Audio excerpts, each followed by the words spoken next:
Hello all, I am Nicole Petite, reporting for your Black World News with an article from Daily Mail. Please don't forget to subscribe to this channel and visit theblackbusinessschool.com to learn more about financial literacy and how you can grow your business today. One of the black men who was racially profiled by a Starbucks manager has received the full backing and support from his national fraternity. Rashawn Nelson is a member of Omega Psi Phi fraternity's Alpha Eta chapter and graduated from Bloomsburg University in Pennsylvania in 2017. The finance major and member of the historically black fraternity was waiting with his business partner on a colleague in the Center City, Philadelphia location when manager Holly Hilton called police.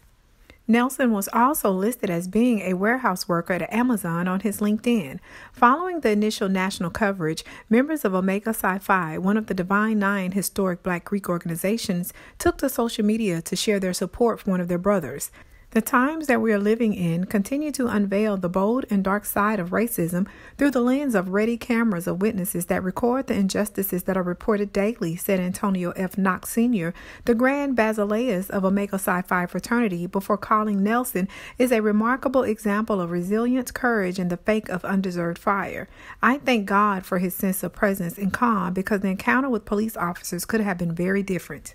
The Grand Basileus then goes on to quote Martin Luther King before issuing a rallying call for the members of Omega Psi Phi. Knox continued, Reverend Dr. Martin Luther King Jr. said, "Now is the time to lift our nation from the quicksand of racial injustice to the solid rock of brotherhood.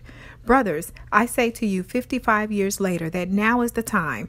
This was very clearly racial injustice, but maybe this case will be the catalyst to create the positive change that we seek. When people of all diversities, ethnicities, and cultures stand to speak out, the world takes notice."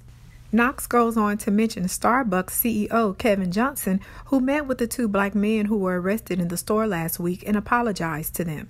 A Starbucks spokeswoman confirmed the meeting happened Monday but declined to give any details. A lawyer for the men did not immediately return messages for comment.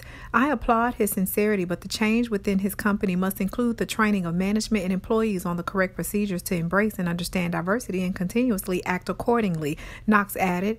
This will determine if Starbucks gets this right. My brothers, let's continue to lift as we climb to show this world how good it would be when we all turn to the solid rock of brotherhood and mankind.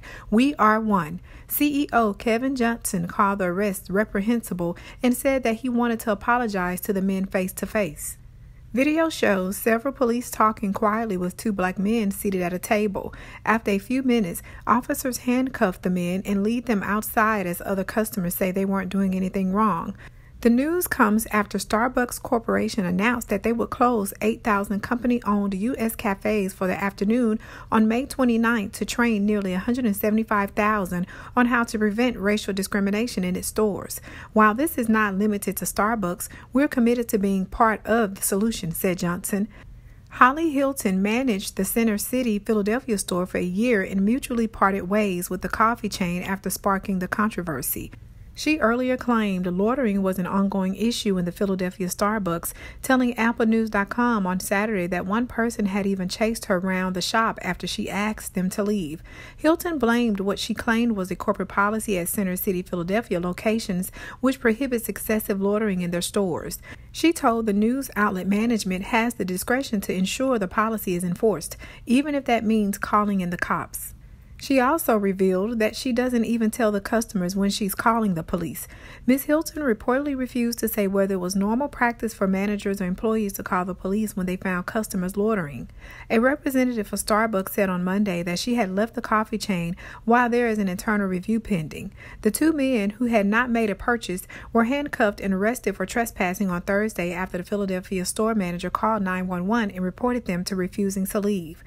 Police later released the two men and they were not charged. Thanks so much for tuning in. Don't forget to subscribe to theblackbusinessschool.com and also the Your Black World News YouTube channel. Make sure to share this video and let us know what you think. I am Nicole Petite, reporting for Your Black World News, and remember that our stories are real stories.